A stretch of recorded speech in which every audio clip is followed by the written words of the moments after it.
Before I start, I'm going to state our vision clearly. Our objective is to bring any asset, vault, stock, bond, fund, on-chain with instant liquidity. The emphasis is on the instant liquidity, and we're building an open liquidity architecture. So we'll come to this in a second, but I'll give you a brief introduction. Midas is a tokenization player. We've minted over 2 billion in assets, paid out over $40 million of yield, been in the business for 3 years. I'm from Germany. I'm the CEO and founder.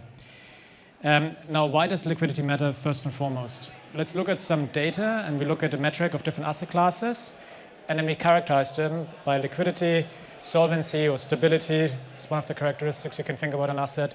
And then the adoption in traditional money markets or on-chain money markets. When you look at those different assets, you actually see an interesting pattern. And the pattern is that stability is not necessarily always required. Obviously, stability, like a US Treasury, is a very good prerequisite to create liquid markets. But to find adoption in money markets, something like equities or even Bitcoin is actually very widely used. There's over $1 billion of BTC on Aave. And that's actually because of the liquidity, not because of the stability. So liquidity really matters, certainly to drive adoption in money markets. Now, we might want to ask, are money markets important? Yes, they are. They are in traditional financial markets. They are in crypto markets. They certainly drive the adoption for the largest stablecoin issuers in the industry, and that's really a huge driver, like it or not, of tokenized assets of any kind. And so when we think about this, okay, liquidity is the key ingredient to support use cases in money markets, and that really driving the adoption of it. Why is there not more tokenized assets? Well, the issue is liquidity is really expensive. When you try to create liquid markets, be it in a DEX, an AMM, or otherwise, you ultimately face the extraordinary high hurdle rates that market makers have. A market maker may have a hurdle rate of 30% return on equity to justify the counterparty risk of different issuers, smart contracts, and so on and so forth. And let's be realistic. We don't blame them when you think about the frequency of hacks and incidents in the industry all day, every day. That's ultimately the cost of being in business.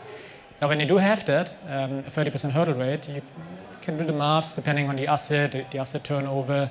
You effectively see very high slippage or cost of liquidity for any kinds of asset. And this really prevents the adoption of tokenized assets. Now, we at Midas, last year we grew quite substantially, 100x, with a very small team and no real marketing incentives or anything and so forth. We've done this with an open architecture for liquidity. So we have different mechanisms, there's different layers of liquidity. One is the standard redemption path, that's not instant. The other ones are the liquidity sleeve, something we brought to the market and have pioneered, or the OTC market, where we partner, for example, with Symbiotic or the request for order systems.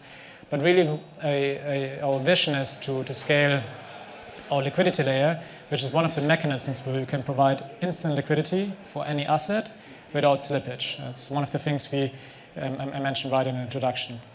So how do we do it?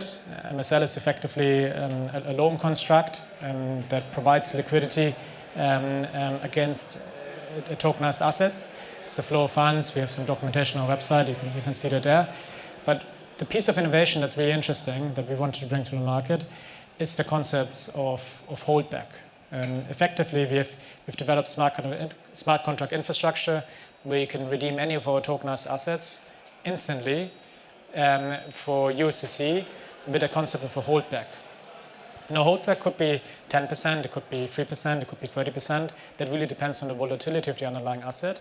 But it's effectively the exact same way how a market maker prices an underlying asset. So a market maker might say, okay, there's a tokenized stock, I'll give you 3 or 4% slippage on it. And that effectively is what we also charge in the holdback to hedge that risk of a volatile redemption process.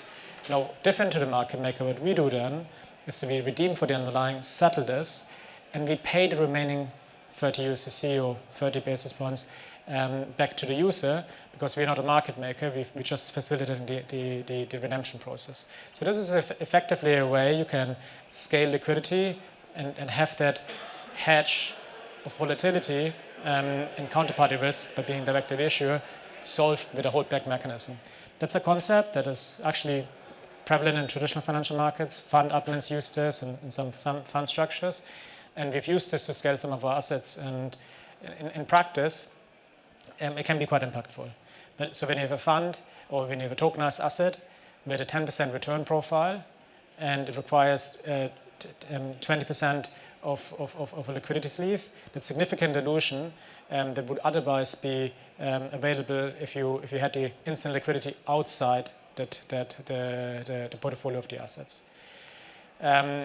Ultimately, liquidity improves the utility of any asset. When you benchmark all assets across the volatility or the risk and the analyzed returns, you always see a premium for illiquid assets. So our objective with our infrastructure is to make illiquid assets more liquid without sacrificing the return. We're doing this actually at scale. We have a liquidity layer with $40 million. So we have $40 million that today you can use for different tokenized assets.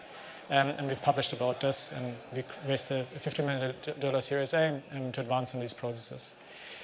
This is the last presentation of the day, so I'll wrap it up. And yeah, I'm very happy to take questions or connect offline.